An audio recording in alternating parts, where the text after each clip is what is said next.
que es una de los síndromes que más impacto tiene en el outcome de la medicina perinatal y el alto riesgo obstétrico.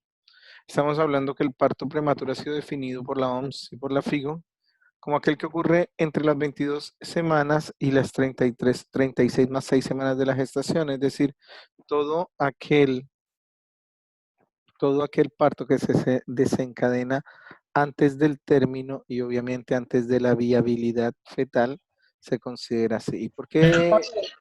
¿Aló? ¿Por qué se considera así por la OMS y la FIGO? Por favor, cierren sus micrófonos. El límite inferior de la gestación se establece básicamente por la separación entre el parto prematuro y aborto. Y esto se da por las 22 semanas o 500 gramos de peso fetal o, o mayor a 25 centímetros de longitud. ¿Ok? Sabemos que podemos tener prematuros extremos, que son aquellos que están por debajo de las 28 semanas, que son los que más complicaciones van a tener a la postre. Los prematuros severos, que son que están entre las 28 y 31 semanas, que igual tienen una tasa importante de complicaciones fetales que superan el 40%.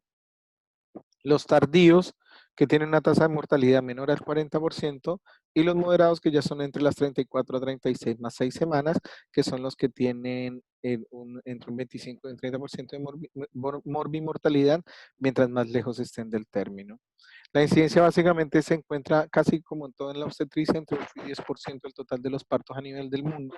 Y en Chile no es la diferencia, la incidencia está alrededor del 8%, es decir, 8 en 100 en 1000 nacidos vivos. La morbimortalidad neonatal por prematurez ha ido disminuyendo gracias a la mejora que hemos tenido nosotros en la formación de especialistas en neonatología y en los recursos que tenemos actualmente para el soporte de estos recién nacidos con el uso de forma más fácil el acceso al uso de surfactante pulmonar y otras sustancias que nos han ayudado, y también con la prevención primaria que hemos podido hacer nosotros en el alto riesgo obstétrico de ciertas patologías. Ustedes pueden ver que esa incidencia se ha mantenido, a pesar de que ha disminuido del 10 al 8%, se puede mantener así estable, dado que hay patologías en las cuales nosotros no tenemos mayor impacto. La morbilidad neonatal también depende de la edad gestacional, si hay o no malformaciones fetales y las características del equipo que va a adaptar a ese pequeño. Hay entidades que generan que la morbilidad y la mortalidad también aumenten ya en la etapa neonatal, como es la enterocolitis necrotizante, la sepsis neonatal, el síndrome de distrés respiratorio por enfermedad de membrana hialina, la hemorragia intracraneana y otras alteraciones que pueden surgir de la prematurez. Entonces, hay varias clasificaciones, de acuerdo a la literatura y de acuerdo a la guía perinatal que ustedes revisaron. El parto prematuro idiopático, que está en un 35%, básicamente en el cual no hay una causa real que se pueda aislar.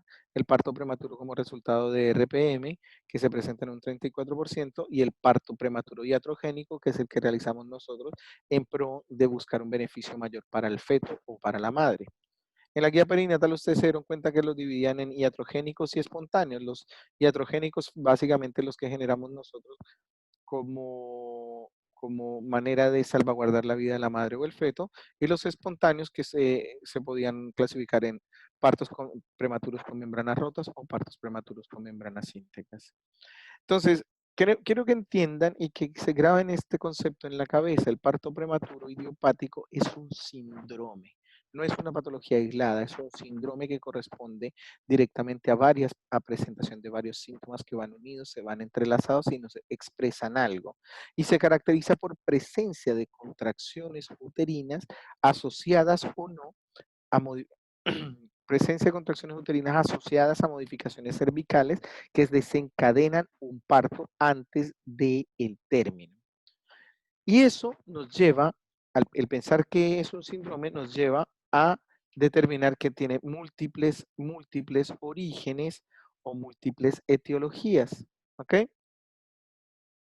Entonces, podemos ver que así como en la amenaza de aborto lo habíamos tocado, también en la amenaza de parto prematuro, es importante determinar también que puede haber amenaza de parto prematuro cuando las contracciones no generan un cambio directo de la conformación normal del cuello y no hay unas modificaciones cervicales como tal.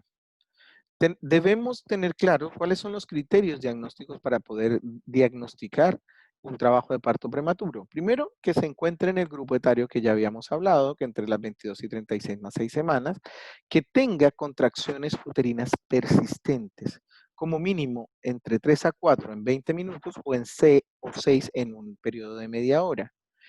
Y a eso que empiecen a presentarse modificaciones cervicales, es decir, que podemos encontrar un borramiento mayor o igual al 50%, dilatación mayor o igual a 1 centímetro o borramiento y dilatación progresiva. Entonces aquí en este esquemita ustedes se van a dar cuenta básicamente lo de la prematuridad extrema, la prematuridad severa, la moderada y la tardía, ¿ok? Que es lo que ya habíamos conversado. ¿Dónde podríamos encontrar el origen del parto prematuro?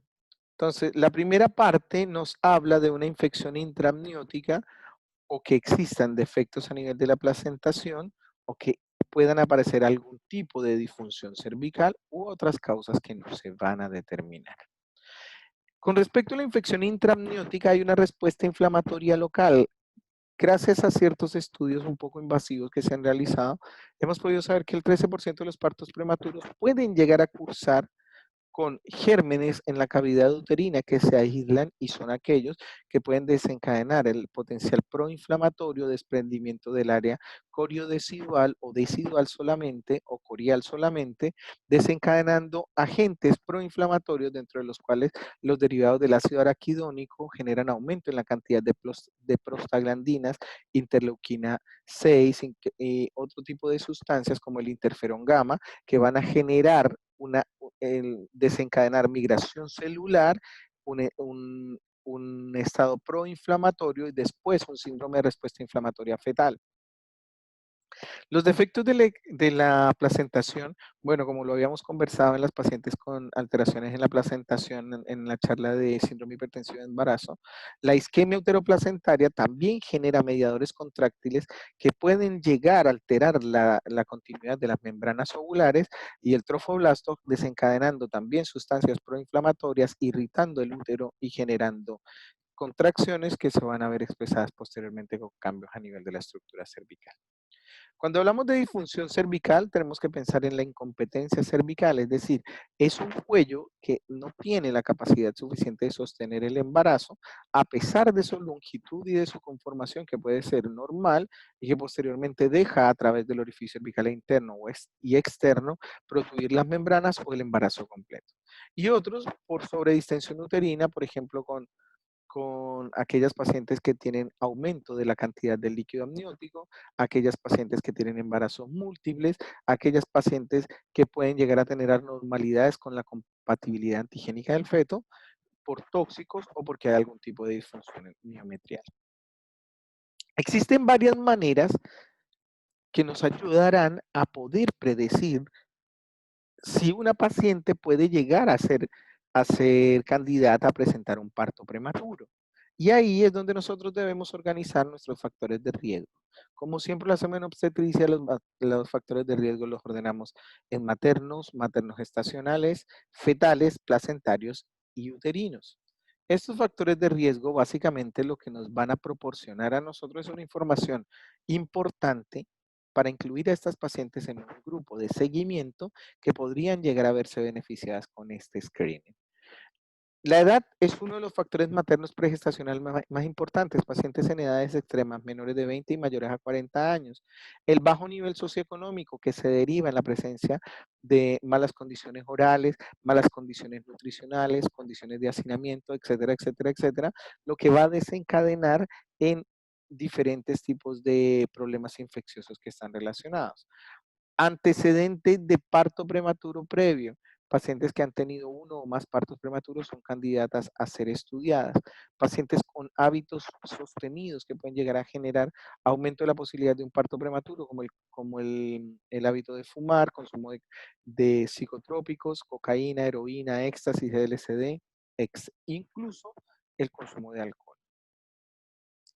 Factores de riesgo materno-gestacionales, como por ejemplo pacientes que no realizan un buen control prenatal, pacientes con sangrado gestacional posterior a la semana 20, infecciones sistémicas o genitales localizadas sin tratamiento previo, estrés psicológico, laboral y o social. Los fetales, embarazos múltiples dentro de los placentarios, desprendimiento prematuro de placenta normoinserta, placenta previa oclusiva total y polidroamnios. Y con respecto a los uterinos, cuerpo extraño, es decir, embarazos con DIU, pacientes con incompetencia cervical o cuello corto, malformaciones milerianas, conización cervical, entre otros. Entonces, si ustedes, muchachos, pueden llegar a hacer una buena anamnesis a estas pacientes en la etapa preconcepcional, ustedes ya pueden determinar y decirles a esa mujer que puede llegar a tener riesgo de un parto prematuro si la mujer es fumadora o si fue víctima de un cáncer cervicuterino o una neoplasia intraepitelial, tuvieron que hacerle un cono, si el cono fue un cono frío, un cono con asa, si la paciente ha presentado infecciones genitales a repetición, una infección pelviana intrainflamatoria o un absceso tubo-ovárico, o si la paciente le refiere localizadamente que tuvo o tiene un herpes activo, una clamidia, etcétera, etcétera, etcétera. Todos esos factores son muy importantes. Si eso ustedes lo asocian a la edad, si la paciente les dice que además que ha intentado mucho tener hijos y no lo ha logrado, o que de repente le dijeron que tenía un útero bicornio, un útero bidelfo, o etcétera, etcétera, etcétera. Todo ese tipo de cosas ustedes las pueden investigar de forma dirigida también, realizando una ecografía, solicitando exámenes de screening, PCR para clamidia, pueden utilizar la posibilidad de medir ureaplasma micoplasma, hacer cultivos de flujo vaginal, etcétera, etcétera, etcétera.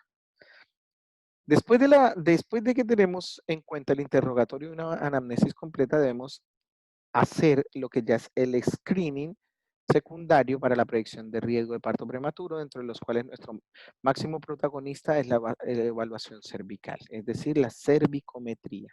Y si ustedes son un poquito acuciosos y van a la página de la Fetal Medicine, existe incluso un cursillo súper corto en el cual nos enseñan la forma de realizar una cervicometría correcta.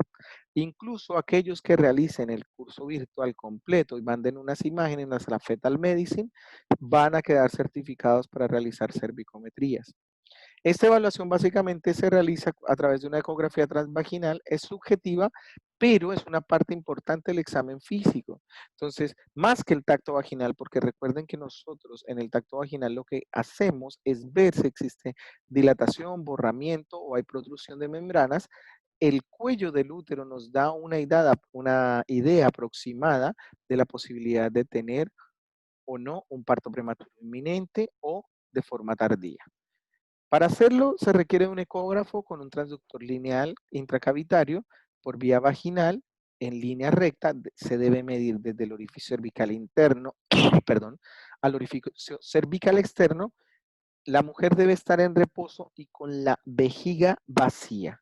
Se realizan 3 mediciones seriadas y se toma la de menor longitud, y posteriormente se le pide a la paciente que realice una maniobra de Valsalva para determinar si con Valsalva ese cervix se acorta. Aquí en la imagen que ustedes ven a mi derecha se observa un cuello que lo voy a ir delineando con la flecha. Aquí se ve el cuello del útero.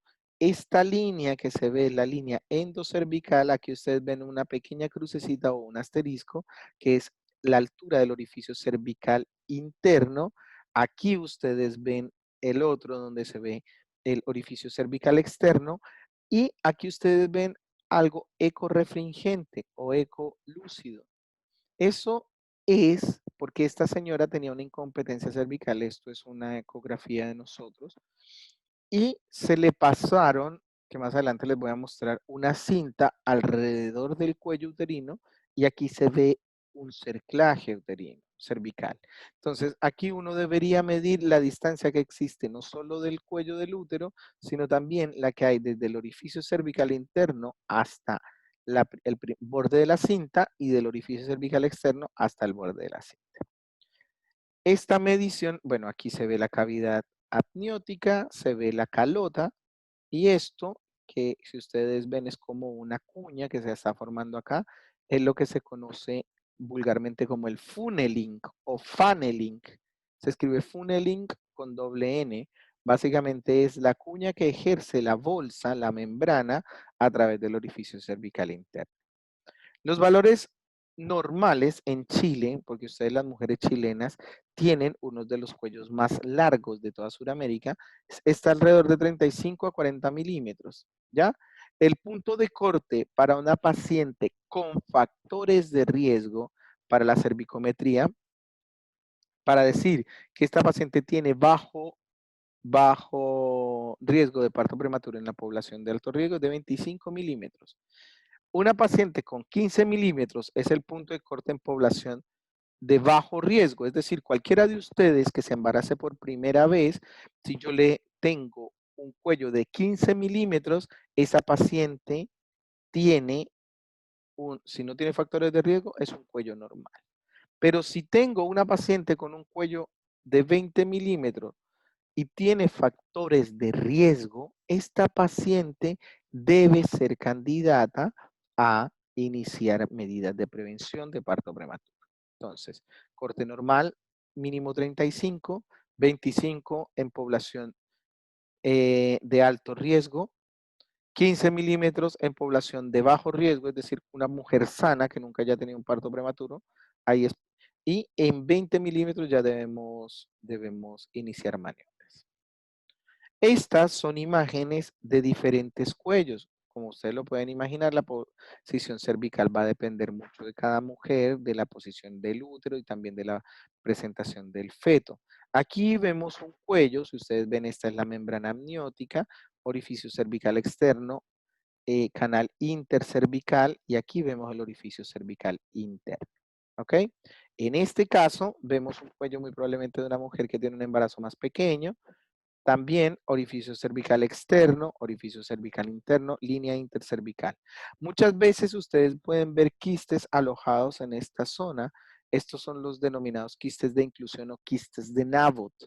Estos quistes no tienen ningún tipo de significancia clínica. Son quistes que se pueden presentar ahí sin generar problemas o patologías para las pacientes. En este caso tenemos una paciente, esto está mal medido, porque esto realmente está aquí, debería verse acá. Si ustedes ven, este es un cuello corto que tiene un funneling, porque ustedes ven que la membrana se va metiendo hacia el cuello. Y esta paciente claramente es una paciente que tiene un cuello muy corto, que probablemente si es menor de 15 milímetros, o sea, perdón, menor de 20 milímetros, ya deberíamos realizarle un cerclaje cervical, porque si no, esta paciente está a la postre de tener un parto prematuro. Y para eso nosotros tenemos una de los, olviden este nombre, básicamente a mí me interesa que se acuerden de la progesterona micronizada. Yo no tengo ningún conflicto de interés con Genofart, que en este caso es Recalcine o Abbott, pero este es el componente protagonista del parto prematuro, porque ha sido uno de los hallazgos más importantes de los últimos 15 años, que demostró que todas las pacientes candidatas a o que tienen factores de riesgo para presentar un parto prematuro, se ven beneficiadas de la progesterona micronizada en una dosis de 200 miligramos intravaginal cada noche, pues este medicamento prevé y disminuye el acortamiento cervical de forma sostenida. Para seguir con lo de la prevención se debe hacer de rutina a todas las pacientes entre la semana 20 y la 24 una cervicometría. Entonces ahí nosotros vamos sumando características para esa ecografía que a su vez nos sirve para hacer el Doppler de uterinas, que a su vez nos sirve para ver la morfología fetal detallada, las imágenes cardíacas. Entonces tenemos hartas cosas que ver en la eco de 22 y 24. Ahí nosotros seleccionamos el riesgo de nuestras pacientes. Por ejemplo, una paciente que tiene 20 milímetros a las 20 semanas, 20 milímetros de cervicometría, el riesgo de parto prematuro es de un 30% antes de las 35 semanas. Es decir, esto disminuiría en un 50% la administración de progesterona vaginal cada noche. O sea, si yo le doy este progendo a esta paciente o, ¿cómo se llama el otro? Progendo y, bueno, se me va el nombre del otro. Pero la idea es que ustedes pidan progesterona micronizada como nombre, no el nombre de fantasía. Eso no disminuiría en un 50% la probabilidad. En aquellas pacientes que tienen un cuello menor a los 15 milímetros, sintomáticas, asintomáticas, o que tengan antecedentes de abortos en el primer trimestre, perdón, en el segundo o tercer trimestre, después de las 12 semanas de gestación hasta las 20 semanas de gestación, van a tener una incompetencia cervical hasta que no se demuestre lo contrario. Es por eso que nosotros deberíamos asumir que aquellas pacientes que han tenido pérdidas genitales en esta índole o que tienen un cervix corto, debemos realizarles un cerclaje con la técnica de McDonald's. Normalmente, y de hecho, el cerclaje cervical se debe realizar con una cinta de poliglactina no absorbible y nosotros, por costumbre, ocupamos la técnica de McDonald. En este caso, la técnica de McDonald se puede iniciar en el sentido de las manecillas del reloj a las 12 o a las 3 de la tarde. Entonces, uno pasa el punto traccionando el cervix, previa preparación de la paciente, que ahora se las voy a describir. Se pasa un punto a las 12, uno a las 9, uno a las 6, uno a las 3 y vuelve a las 12 y se anula. Entonces, generamos como un rodete a través del orificio cervical externo que nos va a permitir cerrar de forma mecánica ese orificio y evitar que por allí, por este hoyito que ustedes ven que se va formando, por este agujero, protruya la bolsa y se nos rompa. Obviamente que no es tan fácil y que tiene complicaciones, dentro de las cuales la más importante es la rotura iatrogénica de la bolsa. Para eso, la paciente debe ser previamente hospitalizada y darle un medicamento que disminuya la tensión intrauterina y disminuya la producción de líquido amniótico, que en estos casos el indicado es la indometacina. ¿Ok? Entonces, estas pacientes con historia de parto prematuro o que tienen abortos del primer trimestre, ya abortos tardíos que son después de las 14, entre las 14 y 20 semanas, que se les ha realizado cervicometría seriada por acortamiento cervical progresivo, que están en reposo absoluto, hay que indicarles el cerclaje. Las pacientes de alto riesgo son aquellas que tienen un antecedente de parto prematuro y que tienen una cervicometría seriada que se les debe realizar de forma precoz. En estas pacientes con factores de riesgo no esperamos hasta las 22 semanas porque probablemente ya a esas alturas del partido llegamos tarde. Podemos aprovechar la ecografía de la semana 11-14 para hacer también la cervicometría y hacerla bisemanal o trisemanal hasta las 28 semanas con el fin de monitorizar la longitud del cuello. Si el cuello llega a ser menor a 15 milímetros, automáticamente le hacemos el cerclaje. Hay algunas pacientes que antes o que nos llegan con cuellos de 10 o 9 milímetros y antes hacíamos lo que se denominaba un cerclaje de urgencia. Ahora el cerclaje de urgencia está poco valorado porque aumenta en un 45 a un 60% las posibilidades de rotura de membrana iatrogénica. Después de la semana 28, se realizará cervicometrías seriadas hasta la semana 32. Es decir, el corte que nosotros tenemos para realizar un cerclaje no supera las 24 semanas. Es decir, no tiene sentido realizar un cerclaje entre la semana 20, después de la semana 24, y ustedes me imagino que ya están sospechando por qué. ¿Para qué nos sirve la cervicometría en mujeres que tienen síntomas de parto prematuro? Es bastante útil en aquellas mujeres que consultan por contracciones uterinas y el tacto vaginal no nos muestra modificaciones, ¿ya? Este grupo de mujeres tiene lo que nosotros conocemos como una amenaza de parto prematuro y si aquellas mujeres encontramos que tienen una cervicometría mayor a 30 milímetros, la posibilidad de parto prematuro no supera el 1%. Pero si esa cervicometría está menor a 15 milímetros, la posibilidad de hacer un parto prematuro en las próximas 48 horas es del 50%. Luego esas pacientes ameritan tratamiento. Esto es lo que... Doctor, Dígame, doctor. Dígame, doctor. disculpe, con respecto a lo del cerclaje, por ejemplo, no sé, ¿podría realizarse antes de la fecundación? Por ejemplo, si llega una pareja y la mujer tiene factores de riesgo y están como en planificación familiar, y tiene altos factores de riesgo, ¿podrías hacerse antes No de tiene iniciar el ninguna, proceso? no tiene ninguna indicación porque recuerda que la cinta es un cuerpo extraño. Cuando yo hago un nudo en la entrada, acuérdate que también los espermatozoides tienen una etapa de capacitación a través del moco cervical. Si yo cierro a la fuerza el orificio cervical, van a tener mayor problema para avanzar de forma espontánea esos espermios y generar una fecundación. O sea, yo no puedo hacer un cerclaje porque sí, primero que nada. Segundo, una vez que la mujer está embarazada, si tiene factores de riesgo, es decir, si tú le compruebas que ella ha tenido 2 abortos tardíos o que la paciente de frentón tiene un cuello corto o es una paciente que se le realizó una traquelectomía por un cáncer o cualquier cosa de esas, tú sabes que esa paciente tiene una incompetencia cervical y antes de que genere la pérdida, es decir, antes de las 16 semanas, tú la podrías, teniendo un embarazo viable, un embarazo sano, tú podrías programarle un cerclaje electivo, pero para eso debe estar embarazada y ya tú debes tener un diagnóstico preciso. ¿Ok? Antes de embarazarse, imposible. No sé si te queda claro. Sí, sí, súper claro, doctor. Muy Muchas bien, gracias. Lucas. Bien. Entonces, esta imagen la hice para que ustedes entiendan lo que es el concepto de funnel, que es como un embudo, como una cuña. ¿Ok?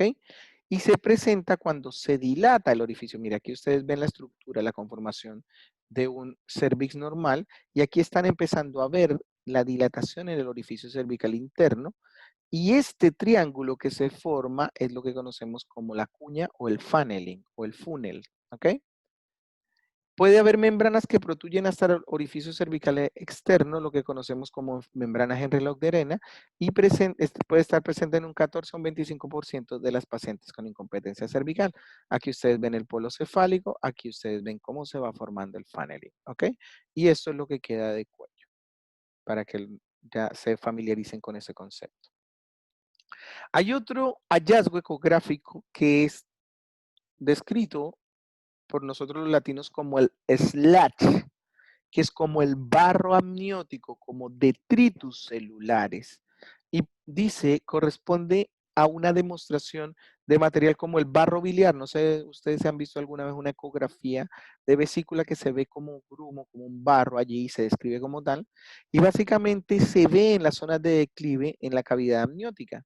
Se hace o decanta a nivel del cuello uterino y la presencia de esa SLATch ha sido asociada a un mayor riesgo de invasión microbiana de la cavidad amniótica y mayor riesgo de parto prematuro. También este SLATch se puede ver con pacientes maduras que han hecho meconio o en pacientes también maduras, que ya no sería de utilidad en parto prematuro, que tienen descamación celular con pacientes que ya están pasadas del término. ¿Ok? Pero en pacientes prematuras, si uno ve el SLATch, uno dice, aquí puede haber algún tipo de infección microbiana. ¿Cómo predecimos, además de la cervicometría, la presencia del SLATch, la presencia del funnel? Tenemos otros marcadores bioquímicos, como la fibronectina cervicovaginal, que ustedes saben que es una proteína de la matriz extracelular y es un marcador de disrupción de la interfase coriodecidual. No debiese ser detectada en un espacio de la semana 22 a la semana 37. ¿Ok? Si nosotros medimos la fibronectina cervicovaginal y tenemos un valor que supere los 50 nanogramos por ml, se asocia entre 14 a 6 veces más la probabilidad de que exista un parto prematuro. ¿Ok? Es súper importante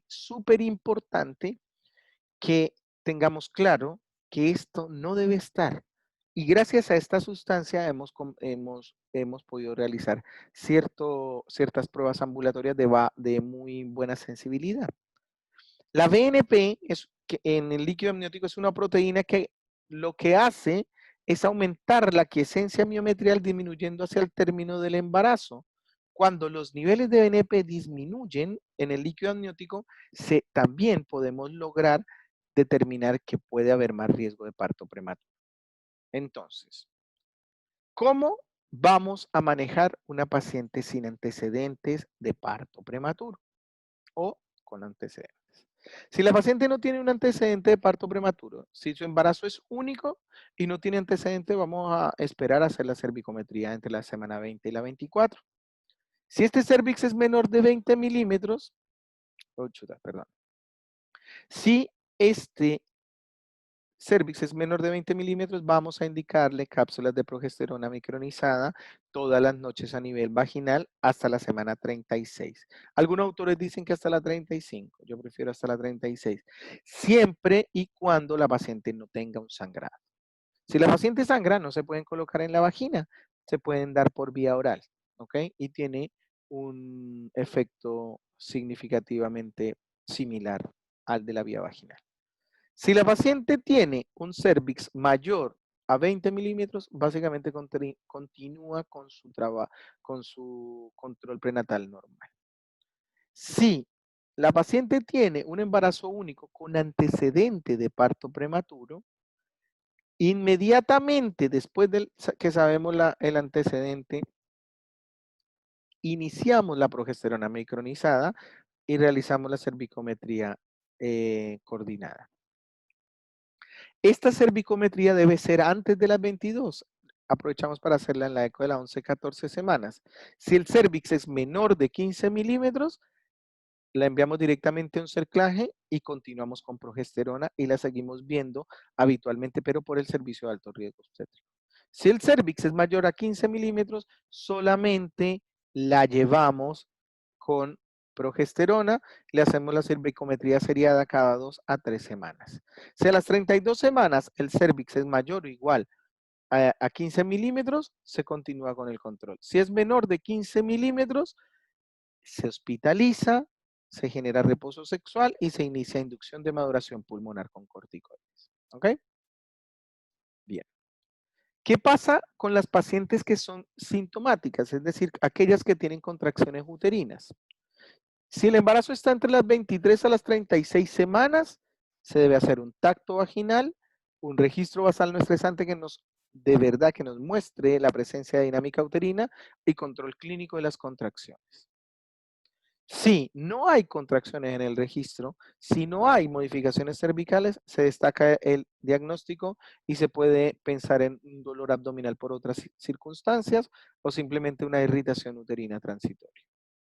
Si nosotros tenemos contracciones uterinas positivas y no hay modificaciones cervicales, vamos a tener que hacer una cervicometría.